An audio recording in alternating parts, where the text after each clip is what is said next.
So, more Canadians need a reason to believe their role is important and their voices matter. With that in mind, CPAC has joined with many like-minded partners from the media, social media, think tanks, educational groups, and others to launch the Democracy Project. This nationwide initiative has a common goal to promote political literacy and democratic engagement. You can find out a lot more on our website at cpac.ca.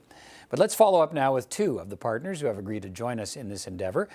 Helaina Gaspard is the Director of Governance and Institutions at the Institute of Fiscal Studies and Democracy at the University of Ottawa, and Jessica Johnson is the Executive Editor and Creative Director of the Walrus. She joins us from Toronto. Welcome to both of you, first of all, and thank you for joining the Democracy Project Partnership. And Jessica, let me start with you if I can. Why do you think this kind of project is important, especially now? Two reasons. One is that I think audiences expect more transparency and accountability from the media than they ever have before. So for me, this was a really concrete way of just saying this is our approach to an election year and this is our approach to journalism in general. The other, I think, is just to foster dialogue between people who might believe differently. And why do you think that's important, that piece?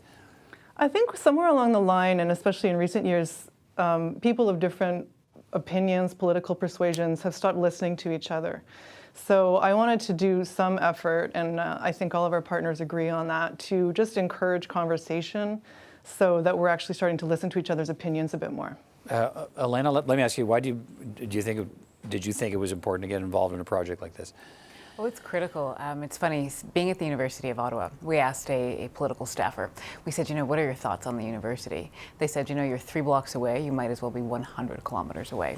And that for us was a bit of a call to action to bring that world of formal politics to the university campus and to provide young people and students, and certainly this upcoming generation of voters, with access to them, direct access to them. And the response has been fantastic. Having so many different political leaders come to campus and engage directly with students and bringing in that research-based piece to help complement and discuss a lot of the issues that Jessica was referring to. Right. I think, Jessica, so much of it is just based on the simple notion that the more information people have, the better the democratic process can be, right? I mean, it's the whole idea here is to try to encourage political engagement, encourage political literacy, because a lot of people tell us that they've unplugged from the system because they don't find a way in. How do you think we can get them in? I think fostering a sense of empathy is really important in 2019. I know this from myself, I'm sure others can relate.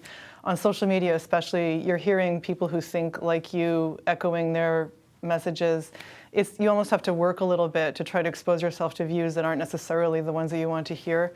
And so I think if we can approach this conversation that we're having now with a sense of, I might not have all the answers, I'd like to find out more, we'll just end up in a better place and we'll have a better we'll have a better election year, but we'll actually just have a healthier society. Helaina, have you thought about what sort of some of the main sort of threats to the election process will be in terms of where information's coming from, who's after your vote, who's after your opinion? What concerns you? So I think one of the biggest concerns is actually the question of confidence. And we know from Edelman and others who have done these global surveys that confidence with respect to public institutions is globally on the decline.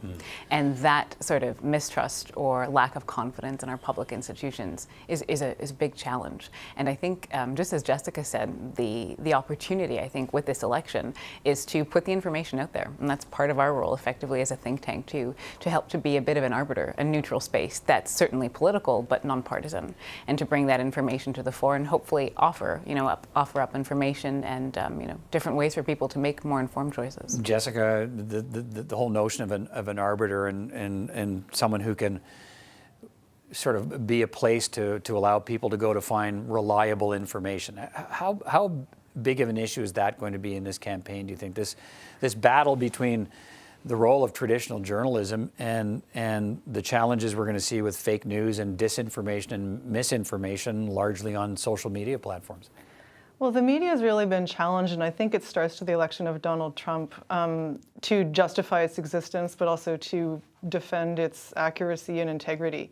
So that's something that a lot of outlets in Canada, elsewhere, have become really good at actually starting to talk about more.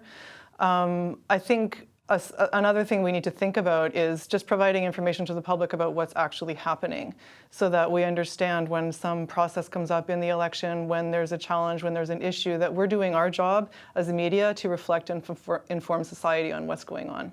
Helaina, let's talk about one of the reasons that we hear from people why they're kind of checking out of the process is that they don't feel democracy works for them. And in many ways, that's the intersection between the role people play in society and what they think society is giving them back, largely from an economic perspective. Tell me about that intersection and the role maybe an organization like yours can play in, encouraging that conversation. Absolutely. Money is such a useful tool. And it's a great way to better understand how political choices are made, where government is actually investing, and whether or not they're spending in the ways that they said they would. And I mean, you were in the lockup, right? And for the budget. Right, for the budget, pardon me. And the first question everyone asked was, well, who are they targeting? Right? And we saw that they were targeting young people and they were targeting seniors. And that's a clear message in some ways, getting ready for the next election, who they'll be speaking to, and maybe in some ways who they need to vote and who they think they need to win again.